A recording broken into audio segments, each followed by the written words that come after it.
আমরা কিছুদিন ধরেই একটা পেশেন্টের কিছু কমপ্লেন নিয়ে প্রায়ই পাচ্ছি, মেল পেশেন্টরা তাদের সেক্সুয়াল অ্যাংজাইটি, তার থেকে ইরেকটাইল ডিসফাংশন, পারফরমেন্স অ্যাংজাইটি, এই সমস্ত নিয়ে আসছে। মানে ব্যাপারটা কি, যে তাদের বেশিরভাগ ক্ষেত্রেই যে বিরাট যে ফিজিক্যাল প্রবলেম আছে তা না, কিন্তু হয়তো কোনো কারণে একবার হয়েছে, ধরো ওয়াইফের কোনো প্রবলেম আছে বা অন্য কিছু কারণে কোনো সময় সে যখন ইন্টারকোর্স করছিল তখন তার প্রবলেম হয়েছে, হয়তো ইরেকশন হয়নি বা সে ইজাকুলেট করতে পারেনি। তারপর থেকে দেখা যাচ্ছে তার এমন একটা অ্যাংজাইটিতে সে ভুগছে যে প্রত্যেক তার সেক্সুয়াল লাইফটাই তখন একদম বরবাদ হয়ে যাচ্ছে, কারণ সে সবসময় পারফরমেন্স অ্যাংজাইটিতে ভুগছে এবং তার কমপ্লেন হচ্ছে তার ইরেকশন আসছে না, অথবা সে ইজাকুলেট করতে পারছে না।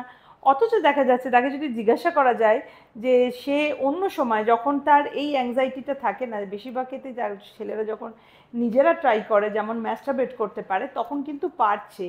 ঠিক আছে। কিন্তু অতএব আমি সেটা আবার স্ট্রেস করে বলতে চাই, যাদের এই ধরনের সমস্যা আছে বেশিরভাগ ক্ষেত্রেই এটা নিজেরাই বুঝতে পারছো যে এটা একটা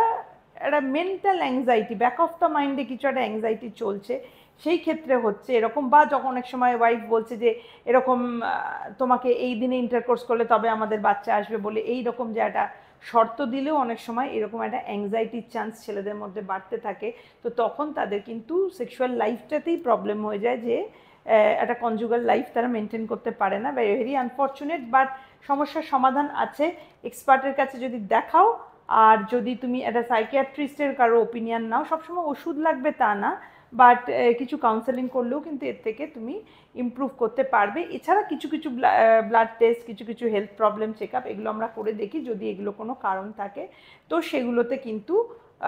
উপকার পাবে। কথা বললেই তুমি বুঝতে পারবে যে এই কথাগুলো কিছু ইন্টিমেট কথা থাকে, সেই কথাগুলো যদি তুমি তোমার ডক্টরের সাথে শেয়ার করো বা ডক্টর তোমাকে সেইগুলো নিয়ে জিজ্ঞাসা করে, তুমি ওপেন আপ করো, তাহলে কিন্তু সমস্যার সমাধান তোমার নিজের হাতেই থাকবে, দেখবে।